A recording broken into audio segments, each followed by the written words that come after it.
चलिए आज का सेशन अब स्टार्ट करते हैं। और आप लोग को मॉर्निंग में ही नोट्स आपको दे दिया गया था,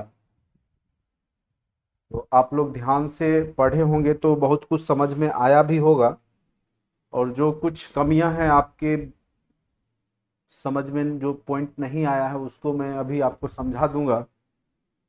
तो आप लोग अच्छे से समझने का प्रयास कीजिएगा।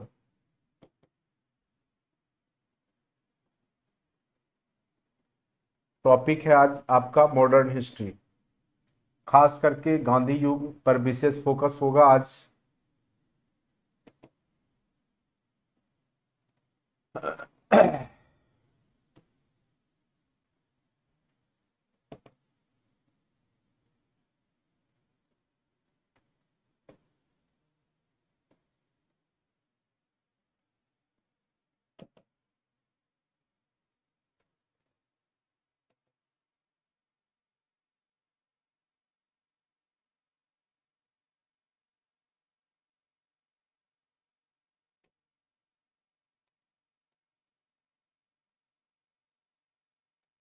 चलिए,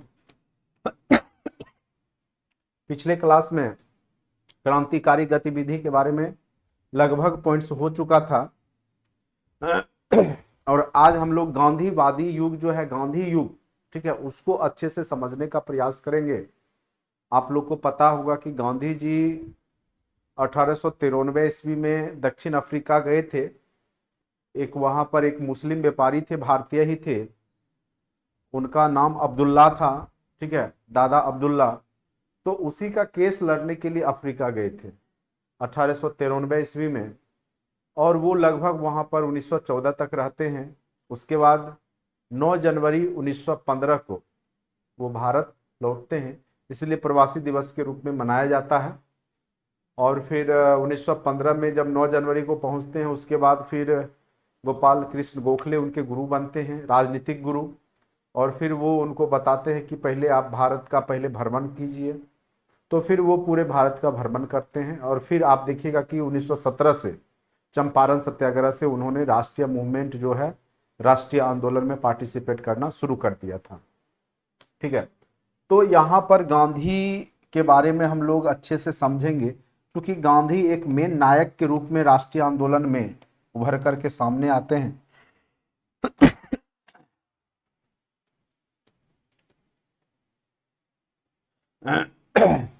तो दक्षिण अफ्रीका में गांधी का जो पीरियड रहता है वो 1893 से 1914 के बीच का रहता है। वहीं पर फिनिक्स फॉर्म जैसे जो भी स्थापना किया था, टॉल्स्टॉय फॉर्म की स्थापना की थी। और वहां पर ये खास करके जो रंग भेद विरोधी जो ब्रिटिश का जो नीति था उसके खिलाफ में ये गए थे। और वही वहां पर जो गोरे काले के बीच में जो विभेद किया जाता था, यानी गोरे लोग काले लोग को यहाँ तक कि ट्रेन पे भी बैठने नहीं देते थे सीट पर, इतना तक वहां पर जो है गोरे काले के बीच में विभेद था। गोरे काले का विभेद तो पूरे विश्व में ही है, चाहे आप इंडिया में भी देखिए तो जो गोरे लोग हैं काले लोग को थोड़ा सा है दृष्टि से देखते हैं। ये स्थिति अमेरिका में भी है, ब्रिटेन में भी है, सब जगह है। ठीक है, तो जो गोरे काले का विभेद है कोई यूरोपियन कंट्री में ही केवल नहीं है, वो एशिया में भी आपको दिखाई देगा। ठीक है, आपके समाज में भी दिखाई देता है। और ये वैश्विक स्तर का था। लेकिन वहां पर जो अधिकार नहीं, लेकिन अधिकार जो है आपको अफ्रीका में क्या था, दक्षिण अफ्रीका में गोरे को ज्यादा अधिकार दिए जाते थे और काले को बहुत कम अधिकार दिए गए थे। ठीक है, तो उसके खिलाफ में ये गए थे और वहां पर इन्होंने केस को जीता भी था। और एक घटना इनके जीवन का घटित होता है, ट्रेन, जब ये ट्रेन पे बैठते हैं तो इनका जो बैग वूग रहता है सबको अंग्रेज लोगों के द्वारा फेंक दिया जाता है और इन्हें नीचे उतार दिया जाता है ट्रेन पर से।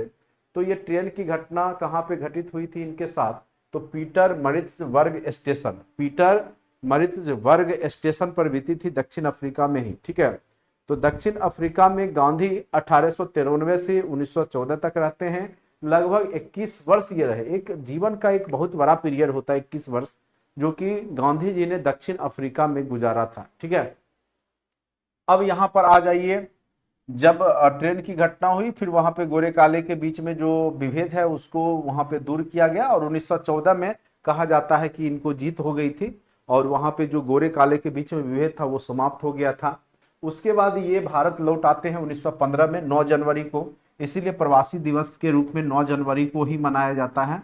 प्रवासी दिवस 9 जनवरी को प्रवासी दिवस के रूप में, चूंकि 1915 में गांधी जी 9 जनवरी को ही लौटे थे, 9 जनवरी 1915 को। इसीलिए सत्याग्रह का पहला प्रयोग इन्होंने कब कहां से शुरू किया, तो 1917 चंपारण सत्याग्रह, जिसको कि तीन कठिया पद्धति भी कहा जाता है, जहां पर इन्होंने तीन कठिया पद्धति जो था 3/20 यानी 1 बीघे में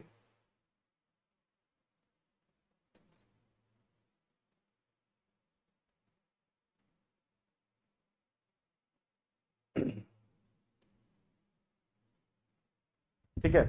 तो यहां पर देखिए, ये याद रखिएगा, सत्याग्रह की पहला प्रयोग जो है भारत में चंपारण सत्याग्रह ही हुआ। चंपारण एग्रेरियन समिति भी बनाई गई थी, और वहां पर जो तीन कठिया पद्धति थी 3/20 यानी 1 बीघे में 20 कट्ठे का 1 बीघा होता है, उसमें 3 कट्ठा जो है नील की खेती करना अनिवार्य था।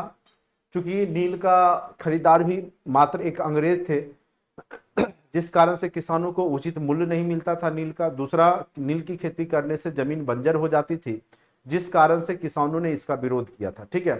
तो यहाँ पर क्या होता है कि जब चंपारण सत्याग्रह होता है तो यहाँ पर बहुत सारी बात को मान लिया जाता है, और चंपारण एग्रेरियन समिति भी बनाया जाता है। ये सब चर्चा हमने बिहार वाले जो राष्ट्रीय आंदोलन में बिहार की भूमिका था उसमें भी हमने अच्छे से कर दिया था।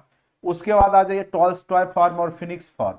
ठीक है। इसकी स्थापना गांधी जी ने ही किया था, और अफ्रीका में ही, दक्षिण अफ्रीका में ही गांधी जी ने टॉलस्टॉय फार्म और फिनिक्स फार्म की स्थापना की थी। आप लोग अच्छे से, एक नटाल इंडियन फार्म, ठीक है, नटाल इंडियन कांग्रेस, इसकी भी स्थापना गांधी जी ने, नटाल इंडियन याद रखिएगा, ये भी क्वेश्चन पूछा जा सकता है, नटाल इंडियन कांग्रेस की स्थापना। तो बीपीएससी ऐसे ऐसे क्वेश्चन पूछता है जो आप लोग नहीं पढ़े होइएगा। नटाल इंडियन कांग्रेस, कांग्रेस की स्थापना भी गांधी जी ने दक्षिण अफ्रीका में ही किया था। टॉलस्टॉय फार्म की भी स्थापना किया था, फिनिक्स आश्रम की भी स्थापना किया था। ठीक है। और पत्रिका के रूप में इंडियन ओपिनियन, पत्रिका कौन सा इन्होंने वहां पे स्टार्ट किया था, इंडियन ओपिनियन। तो ये याद रखिएगा, एक एक पॉइंट्स अति महत्वपूर्ण है आपके एग्जाम के दृष्टिकोण से, और निश्चित तौर पे यहां से क्वेश्चन पूछे जाते हैं। ठीक है। अब देखिए, गांधी जी की जो विचारधारा है, वो उनकी विचारधारा जिसको हम गांधीवादी विचारधारा बोलते हैं, वो कई कई जो महापुरुष हैं उनसे पहले आए हैं, या कई यूरोपियन जो विद्वान हैं उनके विचारधारा से मेल करता है। और उन्होंने बहुत सारे ग्रंथ का अध्ययन किया गांधी जी ने, और वहां से उन्होंने सीखा है। जैसे आप देखिएगा, सत्य अहिंसा का जो प्रयोग है वो गांधी जी ने, गौतम बुद्ध के उपदेश में भी सत्य अहिंसा आपको दिखता है। ठीक है। तो यहाँ पर देखिए, एक गांधी जो प्रभावित हुए थे, वो एक बुक का नाम है लियो टॉल्स्टॉय, एक बहुत बड़े कह सकते हैं साहित्यकार थे। इनका एक बुक था the kingdom of God with in you, the kingdom of God with in you. और वहां से उन्होंने सत्य और अहिंसा, जो अहिंसा शब्द है वो वहीं से उन्होंने सीखा है यहाँ पर। उसके बाद साधन साध्य का सिद्धांत, ठीक है, ये दूसरा।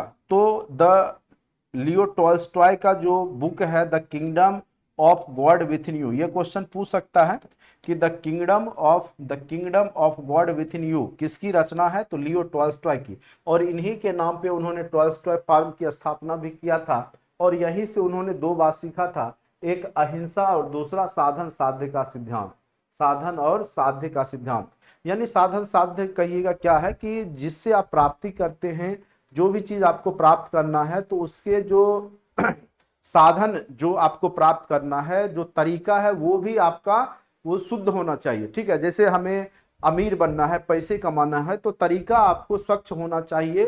तरीका में आपका जो दोनों साधन और साध्य दोनों जो है पवित्र होना चाहिए। गांधी जी के हिसाब से जो तरीका आप अपनाते हैं, जैसे देश भी आजादी करना है तो किसी को मार काट करके नहीं, बल्कि सत्य अहिंसा और प्रेम के बदौलत वो तो मतलब जो चीज आप प्राप्त करते हैं तो साधन जो आपको प्राप्त करना है उसका जो तरीका होना चाहिए वो भी सही होना चाहिए। अगर हमको अमीर बनना है तो इसका मतलब ये नहीं है किसी को हम लूट करके अमीर बन जाए, ठीक है।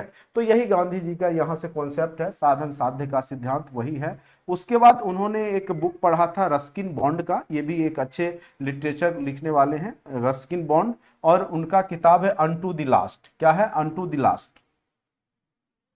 अनटू दी लास्ट यानी अंत्योदय, यानी अंतिम व्यक्ति का उदय, जो समाज का जो अंतिम व्यक्ति जिस दिन उदय हो जाएगा उस दिन पूरा समाज का उदय हो जाएगा, ठीक है। तो अंत्योदय कार्यक्रम जो आया गांधी जी के द्वारा, या आज भी आप देखिएगा जो समाज के जो निम्न वर्ग तक जो आपकी जो सरकार की पहुंच है, तो अंत्योदय कार्यक्रम नाम से बहुत सारा कार्यक्रम भी चलाए जाते हैं, ठीक है। और इन्होंने क्लियर किया था, और इनका जो कॉन्सेप्ट था व्यक्ति का कल्याण समाज के कल्याण में निहित है, यानी अगर कोई समाज का कल्याण करता है तो व्यक्ति का कल्याण स्वतः ही हो जाता है, ठीक है। तो व्यक्ति का कल्याण समाज के कल्याण में निहित है, और अंत्योदय जो कॉन्सेप्ट है गांधी जी का अंतिम वर्ग का, इसीलिए गांधी जी जो समाज का सबसे नीचा वर्ग था, चाहे हरिजन हो, हरिजन शब्द भी गांधी जी ने ही दिया था, हरिजन विष्णु के जन, ऐसे भी जो शूद्र के देवता विष्णु को माना जाता था, तो हरिजन इसलिए वो वहां पे शब्द आया है। और आज भी आप समाज में देखिएगा जो दलित वर्ग है उसको हरिजन कहा जाता है, तो गांधी जी के ही द्वारा हरिजन शब्द का प्रयोग किया गया था, ठीक है। तो ये सब रस्किन बॉन्ड के किताब जो है अनटू द लास्ट से इन्होंने सीखा है। उसके थ्रो माध्यम, और उन्होंने स्वविनय अवज्ञा आंदोलन के माध्यम से स्वविनय और सत्याग्रह की जो कॉन्सेप्ट दिया है। अब देखिए गांधी जी के बहुत सारे विचारधाराएं हैं। अराजकतावादी विचारक दार्शनिक महात्मा गांधी को कहा जाता है। उसके बाद ये राजविहीन संस्था की बात करते थे, क्योंकि ये क्या कहते थे कि ऐसा मतलब देश बनना चाहिए जहां पे कोई शासक वर्ग नहीं हो, जनता स्वयं शासन करे। तो ये सपनों की दुनिया वाली बात थी, लेकिन आगे चल करके देखिएगा तो कहीं ना कहीं इनमें बहुत बड़ा कॉन्सेप्ट भी है, ठीक है। तो गांधी जी कहते थे राज विहीन होना चाहिए, यानी सारा पावर जनता के पास ही होना चाहिए और जनता खुद निर्णय करके शासन चलाए, ऐसी व्यवस्था होनी चाहिए।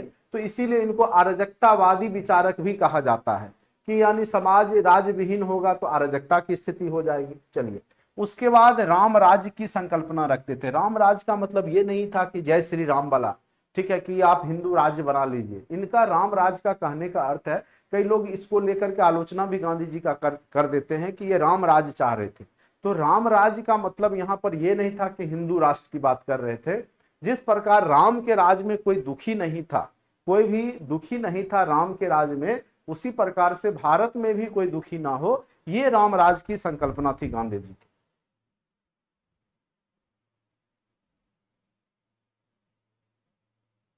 ठीक है, तो यहाँ पे गांधी जी का संकल्पना बिल्कुल सही था, राम राज की संकल्पना वो रखते थे। वो जय श्री राम वाला राम जो हिंदूवादी राष्ट्र के रूप में, वो संकल्पना इनकी नहीं थी, ठीक है, ये याद रखिएगा। गांधी जी मरते दम तक कह सकते हैं कि हिंदू मुस्लिम एकता के समर्थन में थे। और आपने देखा होगा कि जब देश आजाद हो रहा था तो उस समय गांधी जी हर संभव प्रयास करते हैं कि पाकिस्तान का बंटवारा नहीं हो, ठीक है। लेकिन समय की मांग हो जाती है और बहुत ज्यादा नरसंहार हो जाता है बंगाल में, पूर्वी बंगाल पश्चिम बंगाल में बहुत ज्यादा संख्या में लोग मारे काटे जाने लगते हैं पश्चिम भारत में, ठीक है। तो जाकर के लास्ट में गांधी जी को मानना पड़ता है, और गांधी जी को समझाते हैं पंडित नेहरू, तब जाकर के गांधी जी स्वीकार करते हैं दो राष्ट्र का। अब आ जाइए पंचायती राज, ग्राम स्वराज के संदर्भ में भी वो बात करते हैं कि जो शासन होना चाहिए वो पंचायती राज के माध्यम से होना चाहिए। उसके बाद सर्वोदय, यानी सबसे पहले जो यह विचार महात्मा गांधी ने ही दिया था। सर्वोदय कार्यक्रम आपने नाम सुना होगा, सबका उदय, यानी जो सभी वर्ग, चाहे वह दलित वर्ग है, नीचा तबका का समाज में है, तो सबका यहाँ पर उदय की बात किया, सर्वोदय। तो सर्वोदय का जो शब्द है सर्वप्रथम और विचार भी गांधी जी के द्वारा ही दिया गया था। अगर पूछे कि जो सर्वोदय का विचार है सर्वप्रथम किसने दिया था, तो याद रखिएगा गांधी जी ने ही दिया था, ठीक है। और सर्वोदय का नारा लगाया था जयप्रकाश नारायण, जो कि आपके आजादी से पूर्व भी, जैसे भारत छोड़ो आंदोलन के दौरान आजाद दस्ता का निर्माण करके भारत छोड़ो आंदोलन में प्रमुख भूमिका निभाए थे। इनको हजारीबाग जेल में बंद भी कर दिया गया था।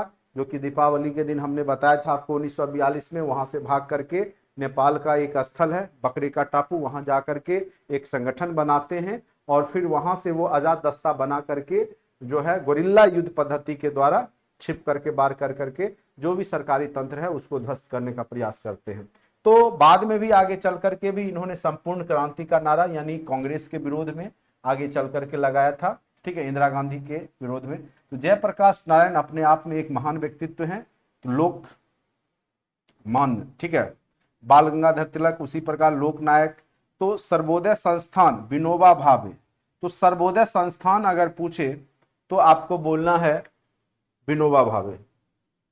तो देखिए 3 शब्द, सर्वोदय शब्द पहले विचार किसने दिया, महात्मा गांधी ने। नारा किसने लगाया, तो जयप्रकाश नारायण ने, ठीक है। गोरिल्ला और छापामार, हाँ दोनों एक ही है, छिप करके।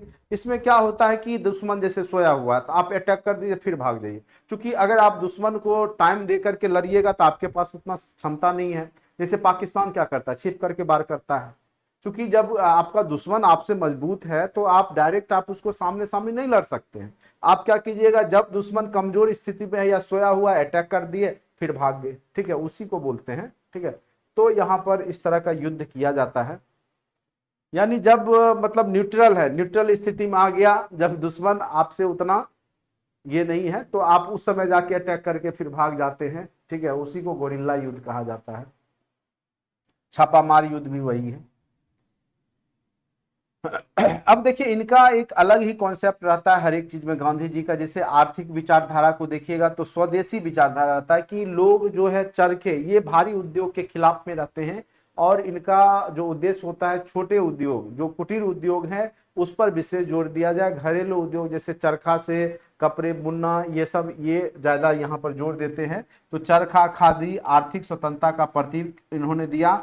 और स्वदेशी की बात की, ग्रामीण उद्योग के महत्व को दिया, सूक्ष्म और लघु उद्योग पर विशेष जोर दिया गया, श्रम आधारित उद्योग का महत्व दिया गया मशीनों की जगह। ये चाहते थे कि सभी लोगों को रोजगार मिले, इसीलिए क्या होगा कि जब मशीनों के जगह पर जब श्रम आधारित उद्योग होगा तो सभी लोगों को वहां पर रोजगार मिलेगा, क्योंकि उस समय भारत की साक्षरता दर भी निम्न थी और ये सबका कल्याण चाह रहे थे। इसीलिए मशीनों की जगह ये बोलते थे कि श्रम आधारित उद्योग पे ज्यादा फोकस किया जाए।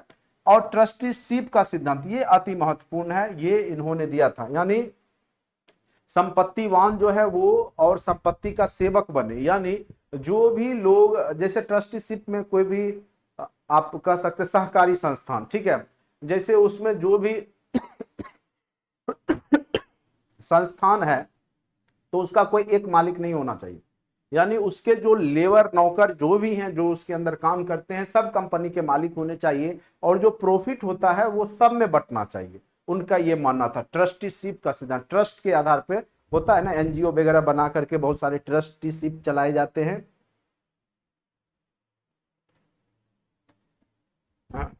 ठीक है, तो ट्रस्टीशिप का सिद्धांत जो है यहाँ पर गांधी जी ने दिया था। सहकारिता कह सकते हैं एक प्रकार से, आपस में मिल करके जो भी लेबर मजदूर है तो उसको भी जो लाभ का है उसके उसमें हिस्सा मिलना चाहिए। ये नहीं कि उसको मजदूरी केवल मिलना चाहिए, यानी जितना इनकम कराता है मजदूर उसके हिसाब से उसके लाभ में भी प्रॉफिट में हिस्सा होनी चाहिए। ये होता है ट्रस्टीशिप का सिद्धांत। और संपत्तिवान संपत्ति का सेवक बने, ना कि वो संपत्तिवान, ठीक है। तो कहने का अर्थ है वही है यहां पर जो आपको हमने समझा दिया। अब गांधी जी की जो सामाजिक विचारधारा है वो देखिए। गांधी जी का जो समाजवादी विचारधारा रहता है वो कार्ल मार्क्स से अलग रहता है। कार्ल मार्क्स का जो विचारधारा था वो आपका क्या था कि वर्ग संघर्ष पे आधारित था, ठीक है, यानी जो अमीर लोग हैं उसको लूट करके गरीबों में बांटना है, पूंजीवाद का वो विरोध करता था कार्ल मार्क्स, ठीक है। आपने उसका दास कैपिटल है उन्होंने रचना किया है कार्ल मार्क्स ने, ठीक है। तो कार्ल मार्क्स जो था पूंजीवाद के विरोध में थे, जो बड़ी बड़ी फैक्ट्रियां या पूंजीपति लोग हैं उसका विरोध करते थे और उसकी संपत्ति को गरीबों में बांटने वाली बात होती थी वहां पे, तो वहां वर्ग संघर्ष की बात होती थी। लेकिन महात्मा गांधी का जो समाजवाद है, सोशलिज्म है, वो वर्ग समन्वय पे आधारित, वर्ग समन्वय पे आधारित है, वर्ग संघर्ष की बात यहां पर नहीं होता है। यानी जो अमीर गरीब है यहाँ पे एक दूसरे को लूटने की बात नहीं है, आपस में मिलकर के आगे बढ़ने की बात है। जो गरीब है उसको भी मौका दिया जाएगा, लेकिन जो अमीर है उसको लूटा नहीं जाएगा। इस तरह की मानसिकता थी गांधी जी की। तो यहाँ का जो समाज है, वो जो समाजवादी सोशलिज्म है भारत का, वो क्या है कि वर्ग समन्वय पर आधारित है, ना कि कार्ल मार्क्स। जैसे अभी भी भारत में बहुत सारे मार्क्सवादी विचारधारा के हैं, कम्युनिस्ट वादी विचारधारा के हैं, या माओवादी आप लोग सुनते होंगे कि नेपाल में बहुत दिन तक ये हावी रहे। फिर आपके भी देश में माओवादी का जो है अटैक होते रहता है, ठीक है, नक्सली जिसको बोलते हैं यहाँ पे। तो ये लोग का जो पूंजीवादी के ही खिलाफ होते हैं ये लोग, ठीक है, सरकार का विरोध करते हैं। तो ये वर्ग संघर्ष की बात करते हैं, जो उनके अधिकार जो उनको नहीं मिल पाया है अभी तक, वो छीनने की बात करते हैं। लेकिन गांधी जी वर्ग समन्वय की बात करते थे, ठीक है। तो ये याद रखना है आपको।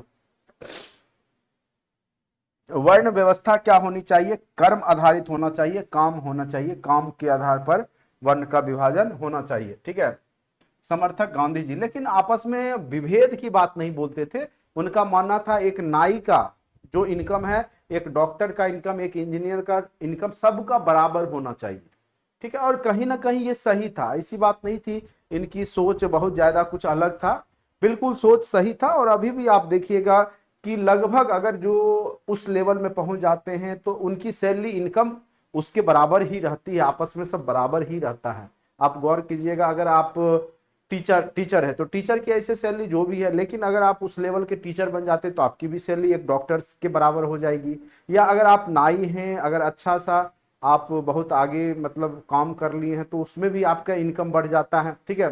तो ये विभेद को दूर करने के लिए उन्होंने बोला था कि जो समाज में होना चाहिए वो काम पे आधारित समाज होना चाहिए, ठीक है, जाति होनी चाहिए कर्म पे आधारित, ठीक है। और समर्थक गांधी जी को कहा जाता है, जाति व्यवस्था का विरोध करते थे, लेकिन आपस में जो विरोध जो जातिगत जो भावनाएं थी आपस में, ऊंची जाति पिछड़ी जाति के बीच में, तो वो सब का विरोध करते थे। छुआछूत के विरोधी थे, अछूतों के लिए हरिजन शब्द का प्रयोग किया। ये कई बार पूछा जा चुका है बीपीएससी में कि हरिजन शब्द को सर्वप्रथम किसने दिया? तो हरिजन शब्द को देने वाले व्यक्ति हैं महात्मा गांधी, याद रखिएगा, ठीक है। और पत्रिका के रूप में हरिजन सेवक संघ की भी स्थापना इन्होंने किया, और हरिजन पत्रिका भी इन्होंने चलाई, हरिजन पत्रिका भी इन्होंने चलाई। तो ये तीनों लाइन आप लोग याद रखिएगा। हरिजन सेवक संघ की स्थापना 1932 में गांधी जी ने ही किया था। तो हरिजन शब्द भी दिया, हरिजन सेवक संघ भी बनाया 1932 में, हरिजन पत्रिका का भी निर्माण किया, किसने? तो गांधी जी ने। तो हरिजन से जुड़ा हुआ जब भी क्वेश्चन पूछे तो आपको ऑप्शन में भीमराव अंबेडकर भी दिखेगा, तो गलती से भी भीमराव अंबेडकर नहीं मारिएगा, गांधी जी ही मारिएगा, ठीक है, याद रखिएगा ये बात। बराबर लोग कंफ्यूज हो जाते हैं और भीमराव अंबेडकर को मार देते हैं। भीमराव अंबेडकर हरिजन वर्ग से थे, ठीक है, लेकिन हरिजन से संबंधित कोई भी शब्द उन्होंने नहीं दिया। अब आ जाइए यहाँ पे थोड़ा सा ये कीवर्ड्स है वो याद रखिएगा। उस समय ब्रिटिश प्राइम मिनिस्टर कौन थे? जैसे 1857 के समय पाम स्टर्न, ठीक है, पाम स्टर्न जो प्राइम मिनिस्टर थे ब्रिटेन का। 1932 के समय में जो था रैमजे मैकडोनाल्ड थे, रैमजे मैकडोनाल्ड थे, ठीक है। 1942 में चर्चिल थे, और 1947 में एटली।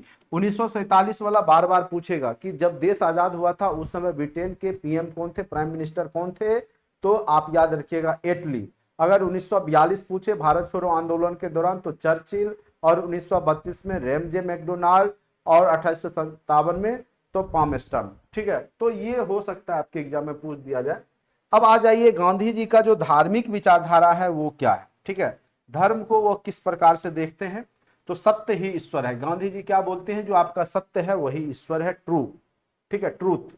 तो यह बात सत्य और अहिंसा पे गांधी जी के पहले भी, बहुत पहले भी आप देखिएगा तो ये सब सत्य अहिंसा की जो कॉन्सेप्ट है वो आपका हमने बताया था कि ये गौतम बुद्ध के समय में भी था। और ये जो सत्य अहिंसा का जो कॉन्सेप्ट है वो उससे भी पहले सांख्य दर्शन, जिसका की शिक्षा गौतम बुद्ध ने भी लिया था, तो वहीं से ये सब आया, सांख्य दर्शन। सांख्य दर्शन से ही सत्य अहिंसा के बारे में वहां पर पढ़ाया जाता है। तो सांख्य दर्शन से ही गौतम बुद्ध ने भी सीखा था, फिर आगे चल के गांधी जी ने भी उपदेशों को लिया है। तो सत्य ही ईश्वर है महात्मा गांधी ने। और शिक्षा के क्षेत्र में। अब देखिए, एक ये गांधी जी एक प्रमुख शिक्षाविद के रूप में भी जाने जाते हैं। इन्होंने भी बहुत सारा कॉन्सेप्ट दिया है। प्राथमिक एवं कौशल शिक्षा पर इन्होंने जोर दिया है। जो आपके प्राइमरी स्कूल में जो बुनियादी विद्यालय सब हैं, वर्धा योजना के तहत गांधी जी ने महाराष्ट्र में ही इसको शुरुआत किया था। अभी भी आप देखिएगा, बेसिक विद्यालय, बुनियादी विद्यालय हैं, जिसमें बच्चों को कहा जाता था कि पढ़ाई के साथ साथ रोजगार उन्मुख शिक्षा की भी बात किए थे सर्वप्रथम गांधी जी। और अब जाकर के 2020 में जो नई शिक्षा नीति आई, तो उसमें वर्ग 6 से ही, ठीक है, आपको वोकेशनल ट्रेनिंग के तहत जैसे कोडिंग, प्रोग्रामिंग, ये सब सिखाया जाएगा बच्चों को, ठीक है, या आपका आईटीआई जो आप बाद में जाके सीखते हैं, इलेक्ट्रीशियन, फीडर, ये सब का बेसिक नॉलेज आपको वर्ग 6 से ही दिया जाने लगेगा। देखिए, नई शिक्षा नीति अगर ढंग से लागू हो जाती है तो ये, लेकिन कॉन्सेप्ट गांधी जी ने बरसों पहले दे दिया था कि आपकी पढ़ाई के साथ साथ रोजगार उन्मुख शिक्षा भी होना चाहिए, ठीक है, जो कि भारतीय शिक्षा पद्धति की सबसे बड़ी खामियां है कि यहाँ केवल थ्योरी पढ़ाया जाता है, जो कि आगे चल करके उसका अगर नौकरी नहीं हुआ सरकारी, तो जीवन में वह कुछ काम करने लायक ही नहीं बच पाते हैं। तो कहीं ना कहीं वो शिक्षा का ड्रॉबैक है, अवगुण है, तो उसको दूर करने का प्रयास गांधी जी ने शुरुआत में ही किया था, ठीक है, वर्धा योजना, जो कि बुनियादी विद्यालय जिसमें रोजगार सिखाते सिखाते पढ़ाई भी करवाना रहता था। तो उम्मीद करते हैं कि गांधी जी का मेन कॉन्सेप्ट आपने यहां तक सीख लिया, ठीक है। अब हम लोग देखेंगे प्रथम चरण, द्वितीय चरण, जो गांधीवादी के बाद जो है। तो यहाँ पर देखिए, हमने बताया था कि 1905 में बंगाल विभाजन होता है, हिंदू मुस्लिम के बीच में खाइयां बढ़ाई जाती है अंग्रेजों के द्वारा, और फिर 1906 में जो है अंग्रेजों ने मुस्लिम लीग की स्थापना करवा दिया। और ये कहां पर हुआ, ये भी क्वेश्चन पूछा जा सकता है। तो ढाका के नवाब सलीमुल्लाह खां के द्वारा किया गया, और इसके पहले अध्यक्ष आगा खां थे, और ये बांग्लादेश में पड़ता है ढाका, वहां की राजधानी है। तो याद रखिएगा, मुस्लिम लीग की स्थापना कहां पे हुआ, ढाका में हुआ, और किसके द्वारा, तो नवाब सलीमुल्लाह खां के द्वारा। और इसके पहले अध्यक्ष, जो मुस्लिम लीग है उसके पहले अध्यक्ष कौन थे, तो आगा खां, ठीक है। तो ये याद रखिएगा।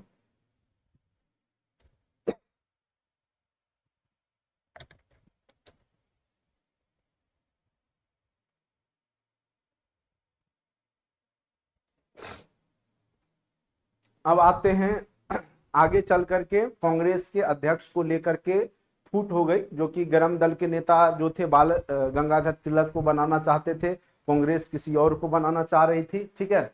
तो यहाँ पर सूरत में फूट हो जाता है 1907 ईस्वी में, ठीक है। गरम दल और नरम दल, दो कांग्रेस का ही दो विभाजन हो जाता है। तो ये याद रखिएगा कि कब विभाजन हुआ कांग्रेस, सूरत फूट के नाम से जाना जाता है 1907 ईस्वी में। कांग्रेस गरम दल और नरम दल में कब अलग हुआ, तो 1907 ईस्वी में, ये याद रखिएगा।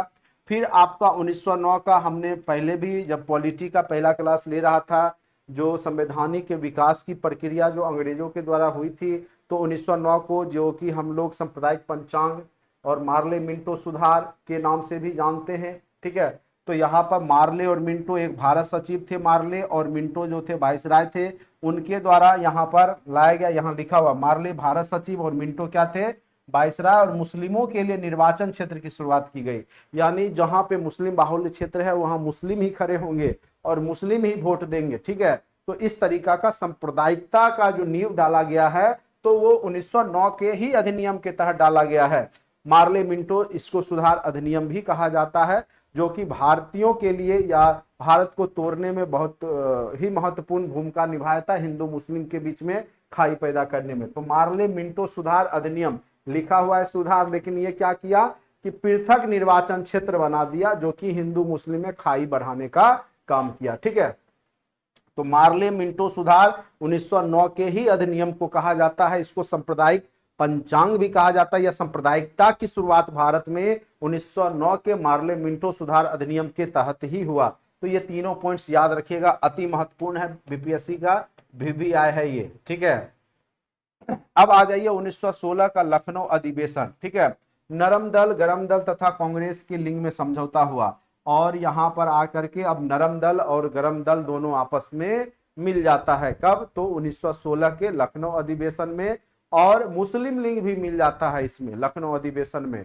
और यहां पर चूंकि मुस्लिम लीग को गांधी जी ने मान्यता दे दिया था, और कहा जाता है कि जो पाकिस्तान विभाजन की जो जड़ें थी या बीज बोया गया था वो लखनऊ अधिवेशन में ही बो दिया गया था। अगर गांधी जी मुस्लिम लीग को नहीं मानते, ठीक है, मुस्लिम लीग को नहीं मानते यहां पर, तो हो सकता था मुस्लिम लीग आगे बढ़ता ही नहीं और वहां पर सांप्रदायिकता नहीं आगे बढ़ती। लेकिन यहाँ पे गांधी जी के द्वारा जो है जब 1916 में लखनऊ अधिवेशन हुआ तो कांग्रेस का, तो उसमें लिंग को, मुस्लिम लिंग को मान्यता दे दी गई और उसके साथ समझौता कर लिया गया था। ठीक है, तो सभी लोग अब जाकर के एक प्लेटफॉर्म पे आए, नरम दल, गरम दल और कांग्रेस, तथा लिंग में क्या हो गया, समझौता हो गया और सब मिलकर के अब देश की आजादी में पार्टिसिपेट करने की बात यहां पर होगी।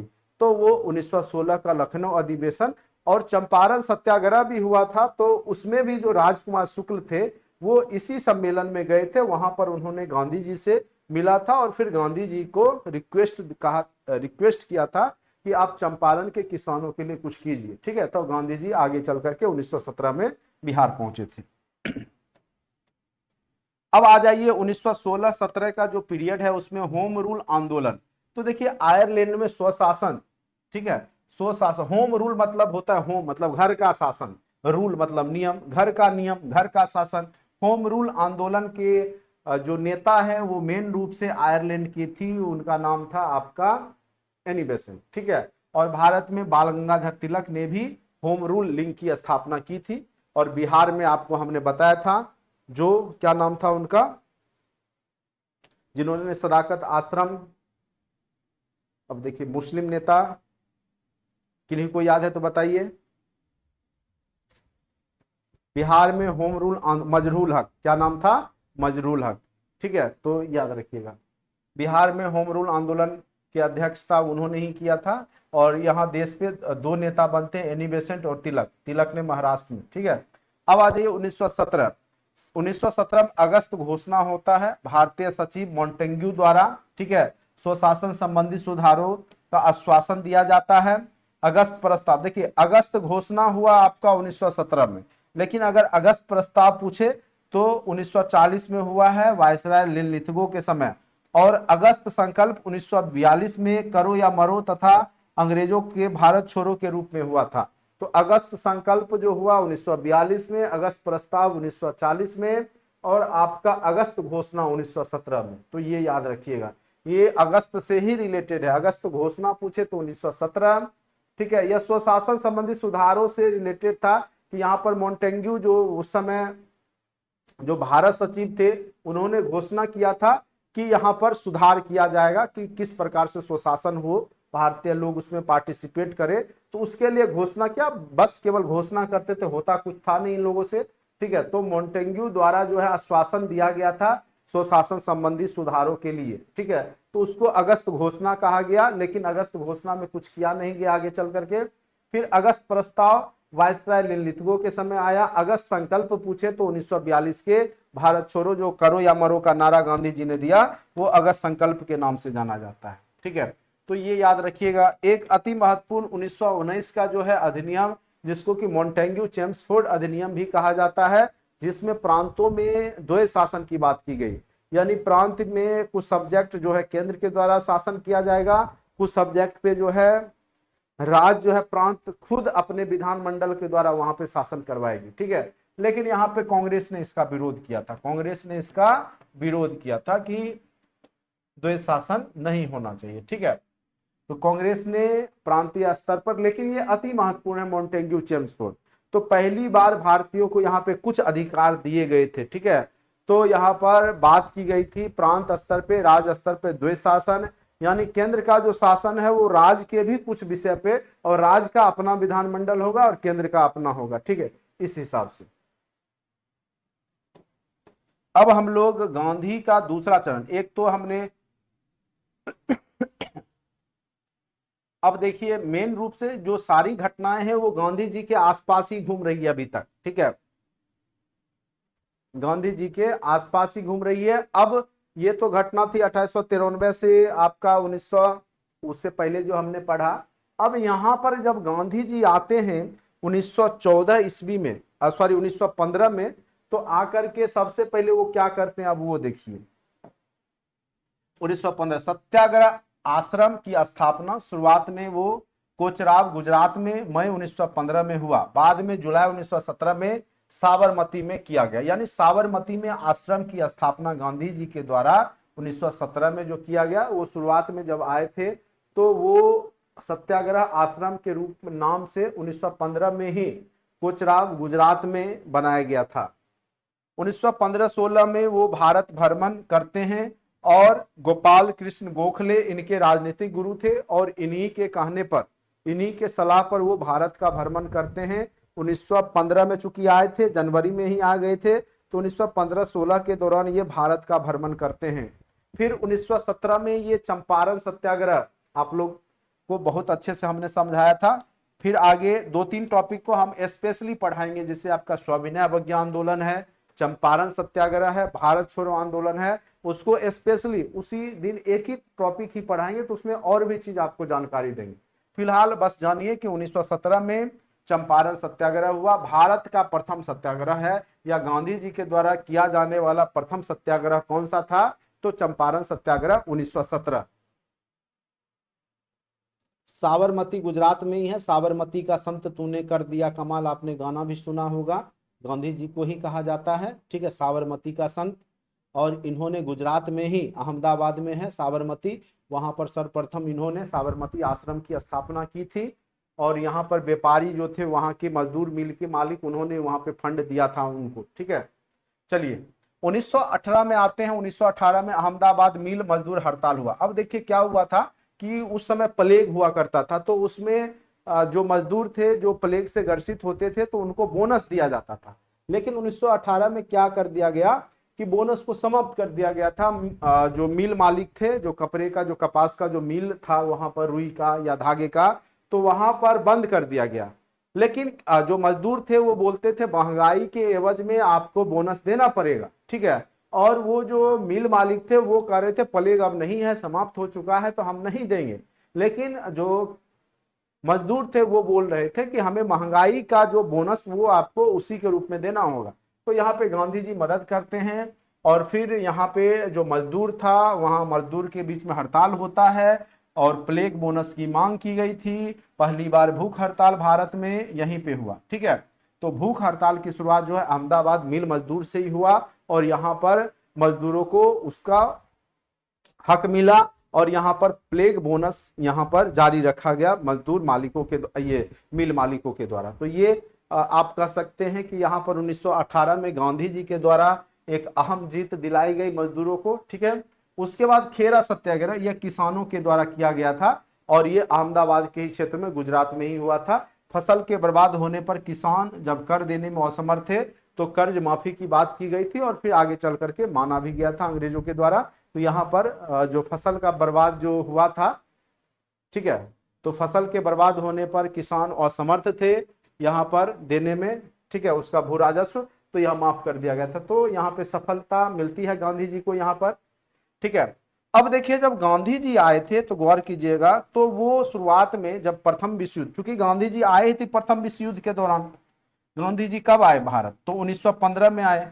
तो प्रथम विश्व युद्ध के बारे में आपको पता होगा, यह पीरियड 1914 से 1918 का था। 1914 से अगर पूछेगा प्रथम विश्व युद्ध का पीरियड कब से कब तक था, तो 4 वर्षों का पीरियड रहता है, 1914 से 18 तक। और शुरुआत में आपको पता होना चाहिए कि अंग्रेज लोग हार रहे थे, तो वो ज्यादा से ज्यादा भारतीयों को उसमें सेना के रूप में भेजना चाहते थे। तो गांधी जी को लगा अगर हम अंग्रेजों के साथ अभी उसके बुरे वक्त में सहानुभूति दिखाते हैं तो हो सकता है कि अंग्रेज हम लोग को आजाद कर दे, स्वतंत्रता दे दे, ठीक है। लेकिन यह गांधी जी की बहुत बड़ी भूल थी। और गांधी जी 1914 से 18 जब वो भारत 1915 में आए तो उन्होंने यहाँ के सेनाओं को, सैनिकों को 1914 का जो प्रथम विश्व युद्ध है उसमें लड़ने की सलाह दी और यहाँ पर उन्होंने सेनाओं को भेजा भी विदेशों में लड़ने के लिए। इसीलिए गांधी जी को यहाँ पर अंग्रेजों का एक बहुत बड़ा एजेंट के रूप में सर्जेंट की उपाधि दी गई है कि वो भारतीयों को यहाँ पर सेना में जाने के लिए प्रेरित कर रहे थे अंग्रेजों की तरफ से लड़ने के लिए। और वास्तव में उन्होंने किया भी था और उनकी ये बहुत बड़ी भूल थी। उनको लगा था कि अगर हम अंग्रेजों के विपत्ति में साथ देंगे तो हो सकता है अंग्रेज हमारा आगे चल करके मदद करे और हमें आजाद कर दे, लेकिन ऐसा हुआ नहीं। ठीक है, तो 1915 के आसपास गांधी जी अंग्रेजों के सर्जेंट की भूमिका निभा दिए और उन्होंने अंग्रेजों की सेनाओं में भारतीय सेनाओं को लड़ने के लिए भेजा प्रथम विश्व युद्ध के दौरान। ठीक है, लेकिन 1918 आते आते स्थिति अंग्रेजों की बेहतर हो गई और जो उम्मीद था भारतीयों को कि अंग्रेज उन्हें प्रथम विश्व युद्ध में जीतने के बाद देंगे, उसका विपरीत हुआ। अंग्रेजों ने क्रांतिकारी गतिविधि को रोकने के लिए उल्टे क्या किया, रॉलेट एक्ट ला दिया, जिसको कि भारतीयों द्वारा काला कानून भी कहा गया। यह क्या था, बिना वकील, बिना दलील, बिना अपील किसी पे भी कार्रवाई किया जा सकता था, सिर्फ शक के आधार पर। अगर हमें आप पे शक हो गया तो आपको अंदर में बंद करके सड़ा सकते हैं। ठीक है, बिना बिना अपील का, बिना कोई गवाह का, बिना कोई सबूत का भी किसी को भी कैद किया जा सकता था। ये काला कह सकते हैं कानून के रूप में जाना गया। अब देखिए रॉलेट एक्ट के बारे में जानिए, और यही कारण रहा रॉलेट एक्ट के ही विरोध में जब जलियांवाला बाग में सैफुद्दीन किचलू डॉक्टर, ठीक है, थे, तो उनको डॉक्टर सैफुद्दीन किचलू की गिरफ्तारी जब हो गई थी तो इन्हीं को बचाने के लिए, गिरफ्तारी को रोकने के लिए जो है पंजाब में जलियांवाला बाग में एक जनसामान्य की सभा बुलाई गई थी, जहां पर जनरल डायर ने गोली चलवा दी थी, जिसको कि जलियांवाला बाग के रूप में आप लोग जानते हैं, जो कि पूरे भारत को कह सकते हैं यहाँ पर बहुत ज्यादा कह सकते हैं, जब गोलियां चलाई गई थी तो पूरे भारत के लोग अब यहाँ पर अंग्रेजों के खिलाफ में आ जाते हैं। तो यहां तक आप लोगों ने पढ़ ही लिया। अब इस पॉइंट को समझते हैं, 1919 का रॉलेट एक्ट बिना किसी ट्रायल, न्यायिक समीक्षा के गिरफ्तारी, और यह लाया गया था सिडनी रॉलेट द्वारा। किसके द्वारा लाया गया था, सिडनी रॉलेट के द्वारा यह कानून लाया गया था, और इसे काला कानून भी कहा गया। 6 अप्रैल 1919 को गांधी जी ने रॉलेट सत्याग्रह शुरू किया था, रॉलेट के विरोध में। ठीक है, काला कानून के विरोध में। अब देखिए एक बहुत बड़ा नरसंहार होगा, वह होगा जलियांवाला बाग हत्याकांड 13 अप्रैल 1919 को। कौन सा कांड हो गया, जलियांवाला बाग हत्याकांड। ठीक है, माइकल ओडायर पंजाब का गवर्नर था, और जिसे उधम सिंह ने आगे चलकर, यह भी क्वेश्चन कई बार पूछा है कि माइकल ओडायर की हत्या किसने किया था, तो उधम सिंह ने लंदन में जाकर के इसकी हत्या 1940 में की थी। ठीक है, कहां पर, तो लंदन में। यह क्वेश्चन बार बार बीपीएससी पूछा है। ठीक है, 13 अप्रैल 1919 को जलियांवाला बाग हत्याकांड हुआ, जिसमें रॉलेट एक्ट के ही खिलाफ में विरोध में जनसभा बुलाई गई थी, क्योंकि पंजाब के प्रमुख नेता जो थे सैफुद्दीन किचलू, उसकी गिरफ्तारी कर ली गई थी, और उसी के विरोध में लोग जमा हुए थे। लेकिन शांति प्रिय तरीके से वो लोग, बैसाख पूर्णिमा का दिन था, पंजाब में ऐसे भी बैसाखी मनाते हैं, तो वो लोग जमा होकर के बस मतलब वहां पे विरोध उस तरीका से हिंसक रूप से नहीं कर रहे थे, लेकिन जनरल ओडायर ने चारों ओर से जलियांवाले बाग को घेर करके वहां पर गोलियां बरसाई और हजारों लोग मारे गए। ऐसे सरकारी जो आंकड़ा है वो 300 साढ़े 300 के ही अप्रोक्स है, शायद 347 के आसपास है, लेकिन वहां पे लोगों की जो हत्या हुई थी 1000 प्लस लोग मारे गए थे, 1200 प्लस जख्मी हुए थे, घायल हुए थे। ठीक है, बाद में हंटर कमीशन भी आया, आगे चल करके कुछ नहीं हुआ, और ऊपर से जो है डायर को जो है सम्मानित भी लंदन में किया गया था, तब जाकर के आगे चल करके उधम सिंह ने जनरल ओडायर की हत्या की थी जाकर के। अब देखिए इसी की जांच के लिए जो यहां पर हंटर कमेटी बनी, वो किसके जांच के लिए बनी, तो वो आपका 1919 का जो जलियांवाला कांड हुआ, तो उसी के जांच के लिए कि वास्तव में जनरल ओडायर ने जो निर्देश दिया था वो सही था या गलत किया था, उसको सजा मिलनी चाहिए, क्या होना चाहिए। ठीक है, तो उसके लिए हंटर कमेटी का गठन किया गया था जांच करने के लिए। ब्रिटिश रूप के रिव्यू के लिए महात्मा गांधी ने इसी दौरान केसरे हिंद की उपाधि, जब ये सर्जेंट की भूमिका निभा रहे थे, यानी एजेंट के रूप में अंग्रेजों को भारतीय सेना मुहैया करवा रहे थे, तो इनको उपाधि दे दिया गया था। कौन सा, केसरे हिंद की उपाधि।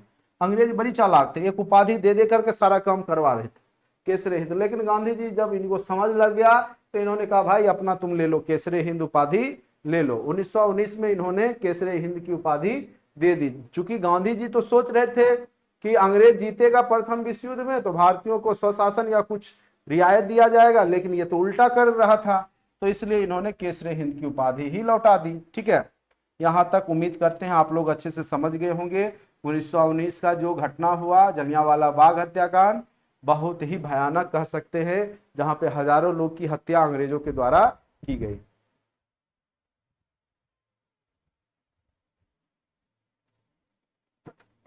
हाँ, बैसाखी का ही दिन था, बैसाखी पर्व मनाते हैं पंजाब के लोग। ठीक है, अब आते हैं 1920 की घटना। असहयोग आंदोलन के बारे में आप लोग जानते ही हैं। और जब प्रथम विश्व युद्ध हुआ, जब मित्र राष्ट्र जीत जाते हैं ब्रिटेन, तो वहां पर जो है तुर्की तुर्की का जो खलीफा जो रहता है, पूरे जो तुर्की का जो सुल्तान होता है, वो पूरे दुनिया के मुस्लिम का धर्मगुरु होते हैं। ठीक है, तो वहां पर जब वो तुर्की जब हार जाता है ब्रिटेन से, मित्र राष्ट्र से, तो वहां पे ब्रिटेन का कब्जा हो जाता है। ठीक है, तो वहां पे उसके जो सुल्तान होते हैं तुर्की के, उसकी प्रतिष्ठा का हनन होता है। ठीक है, तो यहाँ पर भारत में खिलाफत आंदोलन भी स्टार्ट हो जाता है, मुस्लिमों के द्वारा अपने धर्मगुरु जो खलीफा हैं उनके खिलाफ जो रवैया अपना रहे थे ब्रिटेन, उसके विरोध में। और उसी दौरान गांधी जी ने भारत में हिंदू मुस्लिम एकता के रूप में असहयोग आंदोलन की भी शुरुआत कर दी थी। ठीक है, असहयोग आंदोलन पहला जनता आधारित आंदोलन है, तो वह 1920 का असहयोग आंदोलन ही है। 1 अगस्त 1920 को इसकी शुरुआत हुई। कई बार पूछ सकता है असहयोग आंदोलन की शुरुआत कब हुई, तो 1 अगस्त 1920 को। और इसी दिन जो बाल गंगाधर तिलक की जो है मृत्यु हो गई थी। ठीक है, कारण प्रमुख कारण था खिलाफत का मुद्दा, वही खलीफा को लेकर के। अन्य कारण रॉलेट एक्ट भी था, जलियांवाला बाग हत्याकांड भी था, और नेता इसके थे असहयोग आंदोलन के महात्मा गांधी। और यहां पर गांधी जी ने बोला था अगर हम लोग असहयोग करेंगे अंग्रेजों का, तो 1 वर्ष में ही अंग्रेज भारत छोड़ करके भाग जाएंगे। ठीक है, और 1 वर्ष में ही हमें आजादी मिल जाएगी, लेकिन ऐसा होता नहीं है। और चूंकि यह आगे चल करके हिंसक घटना यहाँ पे अंजाम होने लगता है। शुरुआत में तो अच्छे अच्छे कार्यक्रम चलाए गए, स्वदेशी आंदोलन की तरह ही यहाँ पर जो है चरखा समिति या कई समितियों के माध्यम से जो है यहाँ काम हुआ। जो विदेशी कपड़े हैं उसको जलाए गए। यहाँ पर अंग्रेजी जो हुकूमत के अंदर जो सर्वेंट थे, नौकर थे, सरकारी कर्मचारी थे, उन्होंने यहाँ पर सरकार में काम करना बंद कर दिया था। असहयोग मतलब ही होता है सहयोग ना करें, शासन प्रशासन में पार्टिसिपेट ना करें। तो यहाँ पे बहुत सारे कार्यक्रम हुए, लेकिन 1922 तक आते आते 5 फरवरी 1922 को एक घटना घटित हो जाता है। क्योंकि जब जनता सामान्य रूप से शांतिपूर्ण जुलूस निकाल करके जा रही थी, तो उसी दौरान जो है चौरी चौरा में कुछ पुलिस कर्मियों के द्वारा उन पर गोलियां चला दी गई। और आगे चल करके जब जनता आक्रोशित होती है, तो वहां पर जो थाना रहता है उसको घेर करके 22-23 वहां पुलिस कर्मी थे, उसको वहां पर जिंदा जला देती है जनता लोग। ठीक है, जिस कारण से यह घटना गांधी जी को बहुत ज्यादा प्रभावित करता है। चूंकि गांधी जी अहिंसा के पुजारी थे, तो उन्होंने फिर असहयोग आंदोलन को वापस ले लिया, जिस कारण से गांधी जी की आलोचना भी की जाती है। ठीक है, चलिए यहां पर अब हम लोग देख लेते हैं क्या है लिखा हुआ इसके बारे में। तो महात्मा गांधी ने असहयोग आंदोलन, लेकिन इसकी जो शुरुआत हुई थी, खास करके इसका जो प्रस्ताव पारित हुआ था कलकत्ता अधिवेशन में ही हो गया था। जो कि 1920 में कलकत्ता में आपका कांग्रेस का अधिवेशन हुआ था, उसी में असहयोग आंदोलन की प्रस्ताव पारित कर दिया गया था। अध्यक्ष लाला लाजपत राय थे। असहयोग का प्रस्ताव प्रस्तुत किया गया, किंतु पारित नहीं हुआ था। किंतु यहाँ पे आपका पारित नहीं हुआ था, लेकिन अगले ही साल जो महाराष्ट्र में नागपुर में जब हुआ था दिसंबर 1920 में, तो यहां पर जब अध्यक्षता वीर राघवाचारी कर रहे थे, तो असहयोग का प्रस्ताव पारित हो गया। यानी सर्वप्रथम असहयोग प्रस्ताव प्रस्तुत किया गया था कलकत्ता के अधिवेशन में, कांग्रेस अधिवेशन में 1920 में सितंबर में, लेकिन वहां पारित नहीं हुआ। फिर नागपुर में, महाराष्ट्र में, पुणे में आपको दिसंबर 1920 में कांग्रेस के द्वारा प्रस्ताव जो वहां वार्षिक अधिवेशन में किया गया, और अध्यक्ष वीर राघवाचारी थे, जहां पर असहयोग आंदोलन को पारित कर दिया गया। और यहां पर अब क्या कर दिया गया, जो कांग्रेस के मेंबरशिप का जो शुल्क था 1 रुपया, अब उसको घटा करके 25 पैसा कर दिया गया, कि ज्यादा से ज्यादा जो है लोग कांग्रेस में शामिल हो, और जनता ज्यादा से ज्यादा शामिल होगा तो आंदोलन और बड़े स्तर पे फैलेगा। ठीक है, तो अब यहां पे संस्था शुल्क क्या कर दिया गया कांग्रेस का, 1 रुपया की जगह 25 पैसा। विचारधारा ये था अहिंसा, मेन था विचारधारा क्या था, अहिंसा। ठीक है, अहिंसा के, सत्य और अहिंसा के बल पर गांधी जी देश को आजाद कराना चाहते थे, तो यहां पर मेन विचारधारा अहिंसा ही था।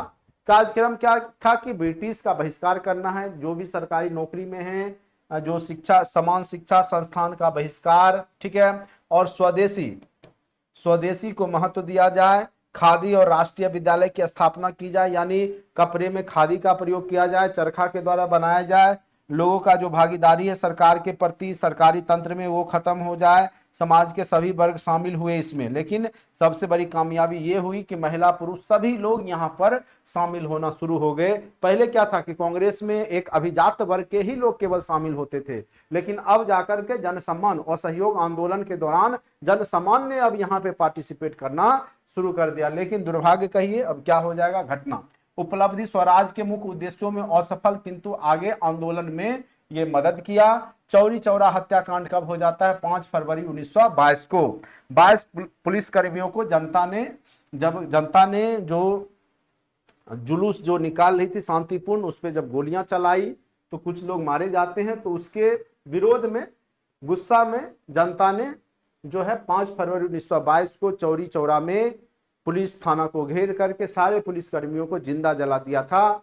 और फिर आगे चल करके गांधी जी ने, ठीक है, गांधी जी ने 1922 में ही 12 फरवरी 1922 को असहयोग आंदोलन वापस ले लिया, और इसी जो हत्याकांड हुआ इसके एवज में गांधी जी को 6 वर्ष की सजा हो गई, 6 वर्ष का जेल का सजा हो गया। ठीक है, क्योंकि शुरुआत तो इन्होंने ही किया था, और इस आंदोलन में जो घटनाएं घटित हुई तो कहीं ना कहीं कारक तो इनको माना ही गया, लेकिन आगे चल करके इनको, बीमार थे तो इनको रिहा कर दिया जाता है। अंग्रेज को बहुत मदद किए थे गांधी जी, इसलिए 6 वर्ष ये जेल में रहते नहीं हैं। लेकिन गांधी जी स्वतंत्रता आंदोलन से विमुख हो गए थे। ठीक है, और उन्होंने ये विमुखता को क्या कहा है, वर्ग संघर्ष, विराम संघर्ष विराम की नीति बताया कि हम विराम में चले गए थे फिर संघर्ष की, हमारी नीति ही है विराम संघर्ष विराम की नीति। चलिए, गांधी जी का अपना एक कॉन्सेप्ट है।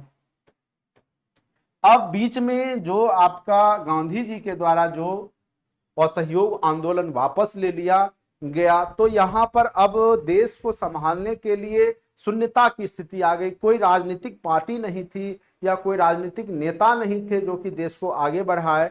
तो इसी दौरान स्वराज पार्टी की स्थापना हुई, और स्वराज पार्टी की स्थापना CR दास, चित्तरंजन दास जिसको बोलते हैं, उनके द्वारा और मोतीलाल नेहरू के द्वारा किया गया था 1923 ईस्वी में।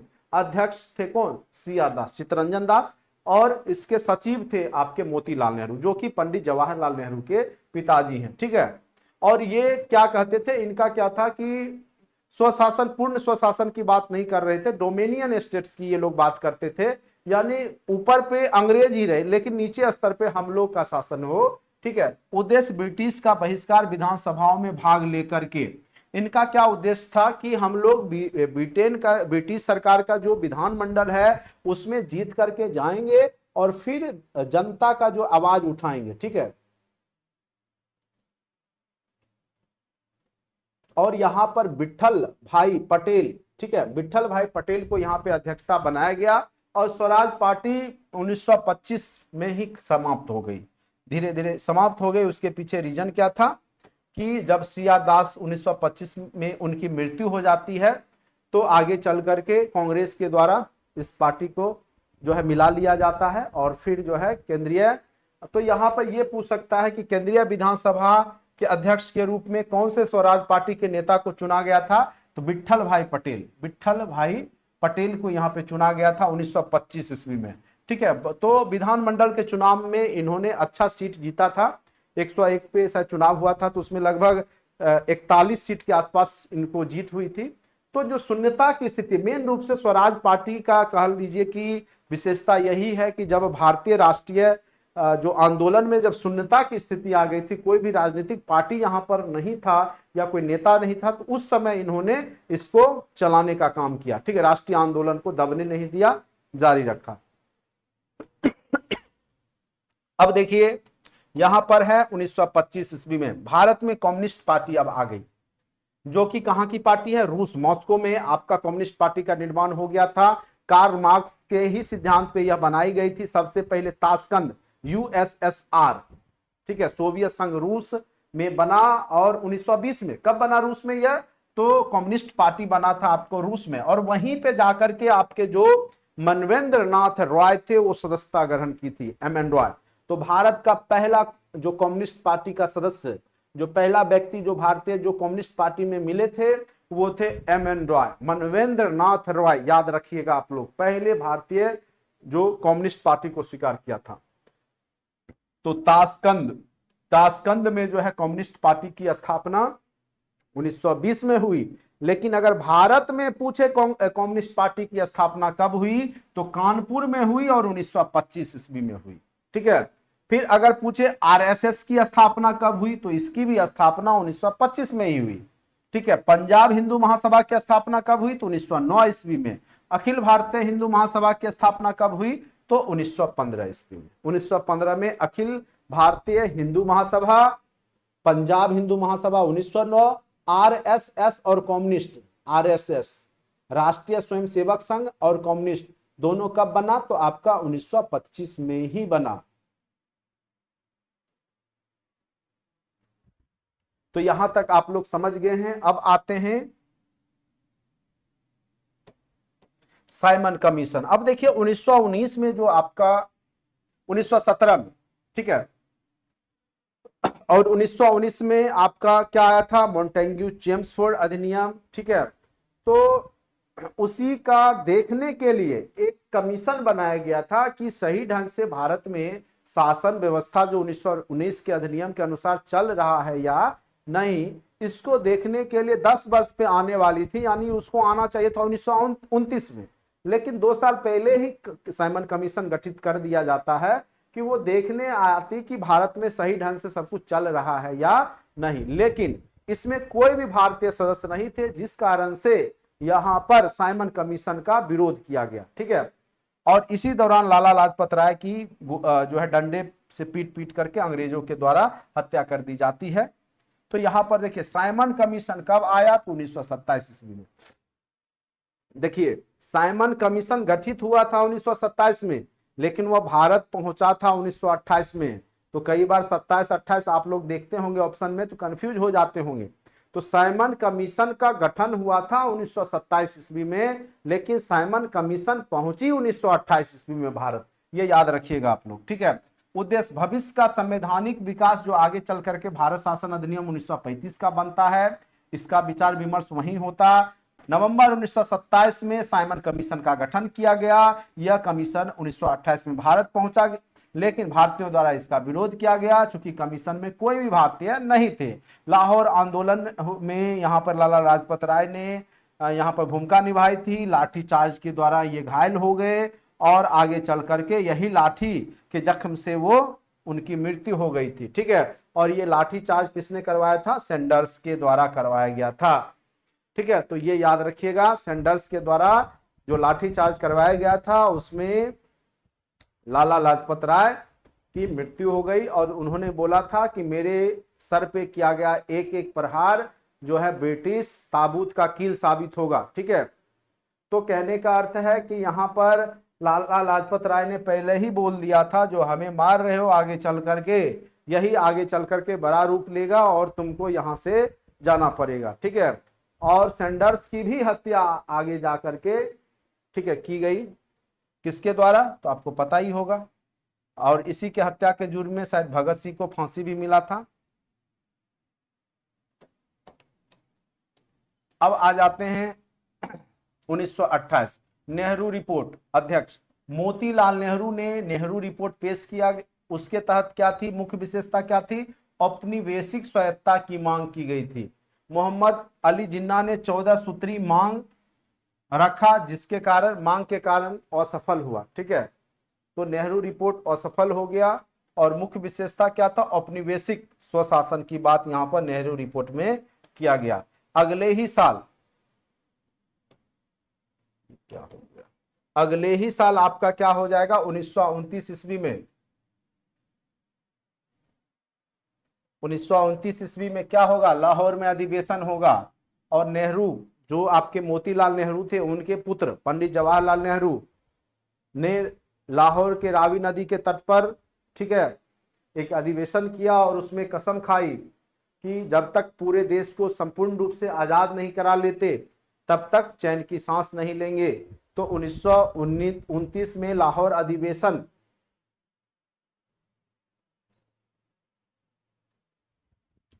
1929 में लाहौर अधिवेशन जो हुआ, ठीक है, उसकी अध्यक्षता किसने की थी, तो पंडित जवाहरलाल नेहरू।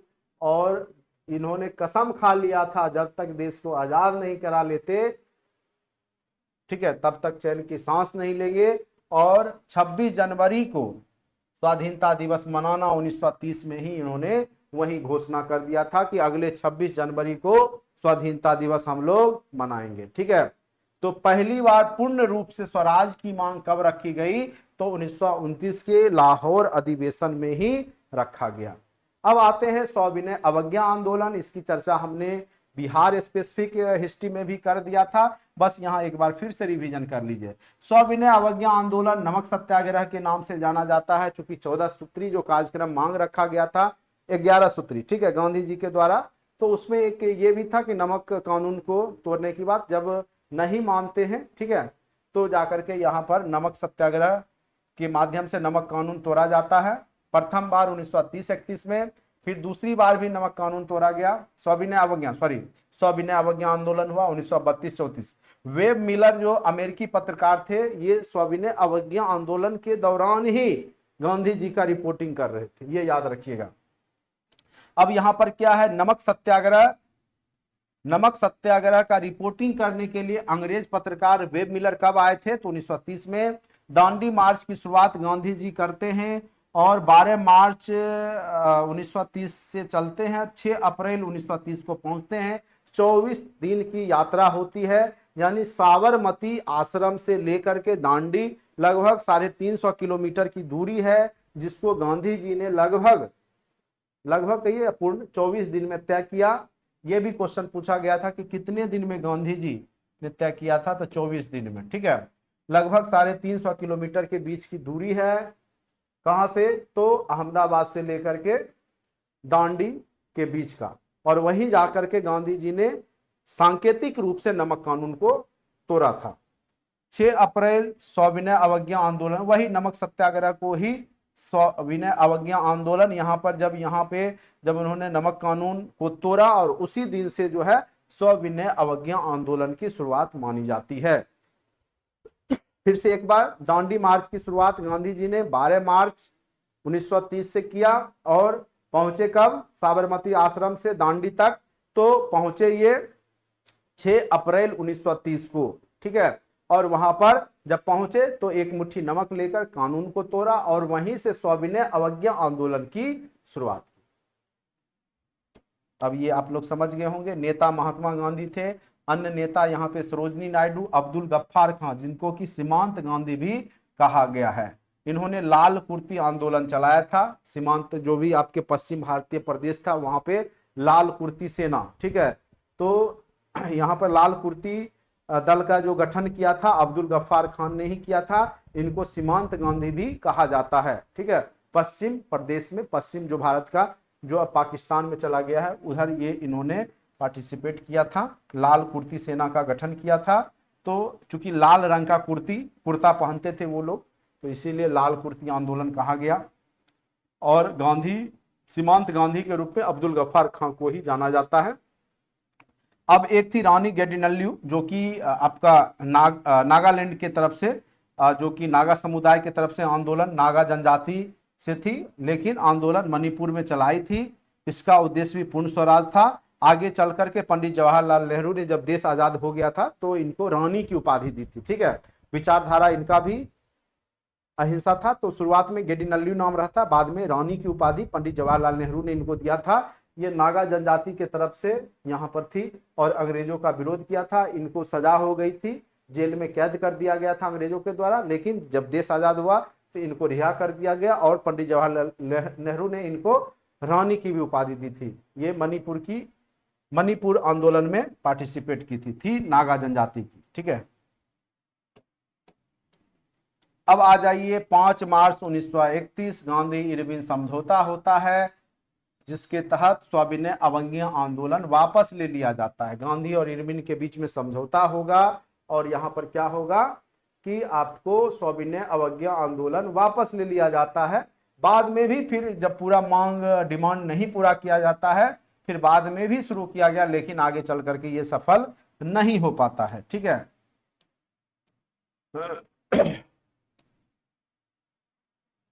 इसमें इतना ही तक था। अच्छा, तो आज इतना ही रहने देते हैं, इसका एक दूसरा पार्ट है, चूंकि लंबा टाइम हो गया है। ठीक है, तो आप लोग भी अब बोर महसूस करने लगेंगे, ज्यादा पढ़ा देंगे तो 1930 तक की घटना गांधी युग के साथ ही हमारा हो गया है। ठीक है, और इस पीडीएफ में दिख भी नहीं रहा है।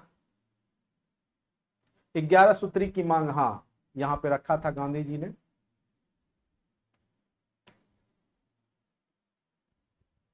दो 241 मील है, मील को अगर किलोमीटर में कन्वर्ट करेंगे तो वो आपका लगभग देख लीजिए कुछ 350 के आसपास ही किलोमीटर बनेगा। ठीक है, तो देखिए मील और किलोमीटर दोनों अंतर है।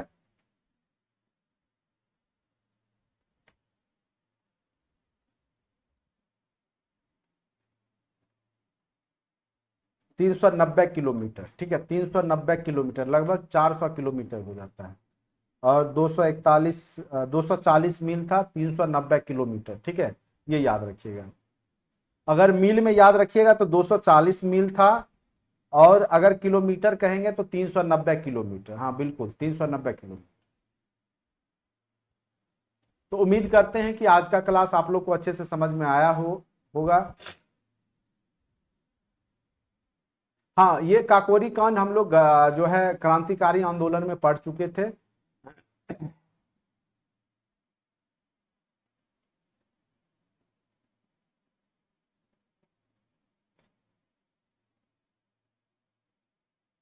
चलिए आज इतना ही रहने देते हैं, फिर नेक्स्ट क्लास में। चलिए, और आप लोग के लिए जो है सेट आपको दे दिया गया है, ऑनलाइन टेस्ट का लिंक डाल दिया गया है। वो आप लोग जाकर के ऐप में जो आपका GK GS online test series है उसमें जाकर के आप लोग टेस्ट दे लेंगे। पूरा आपका गांधी युग का टेस्ट उसमें डाल दिया गया है, तो वो आप लोग अच्छे से कंप्लीट कर लेंगे। बहुत ज़्यादा क्वेश्चंस उसमें डाले गए हैं, चूंकि अति महत्वपूर्ण टॉपिक है। तो निश्चित तौर पे आज आप लोग सर्वप्रथम क्या करेंगे, खाना पीना अगर नहीं खाए हैं तो खा पी करके आप लोग उस सेट को जरूर बनाएंगे। ठीक है, फिर नेक्स्ट क्लास में फिर इसके आगे बढ़ाएंगे। उम्मीद करते हैं कि अगले क्लास में आपका पूरा मॉडर्न हिस्ट्री कंप्लीट ही हो जाएगा। उसके बाद जो जो महत्वपूर्ण तथ्य है, खास करके अंग्रेजी शासन के दौरान, खास करके जो अंग्रेजों की जो आर्थिक नीतियां हैं उसके बारे में, फिर साम्राज्यवादी विस्तार नीति है उसके बारे में अलग से एक्स्ट्रा क्लास लेंगे। और समाज सुधार आंदोलन, यहां से भी क्वेश्चन पूछा जा सकता है, तो उसके लिए स्पेशल क्लास लिया जाएगा। यानी 2 से 3 क्लास में आपका मॉडर्न हिस्ट्री अच्छे से कंप्लीट हो जाएगा, जिससे कि आपके मैक्सिमम क्वेश्चन हिस्ट्री के उम्मीद है कि वहीं से पूछे जाएंगे। ठीक है, तो जो लोग ऑनलाइन यूट्यूब के माध्यम से पढ़ रहे हैं, अभी तक कोर्स को नहीं लिया है, तो आप जरूर कोर्स को ले ले। उसमें आपका PDF, video lecture, test series सारे कुछ आपको दिए जाते हैं। डेली बेसिस पे आपको पीडीएफ भी दिया जाता है, तो जरूर कोर्स को लें। ठीक है, चलिए आज के लिए इतना ही, धन्यवाद।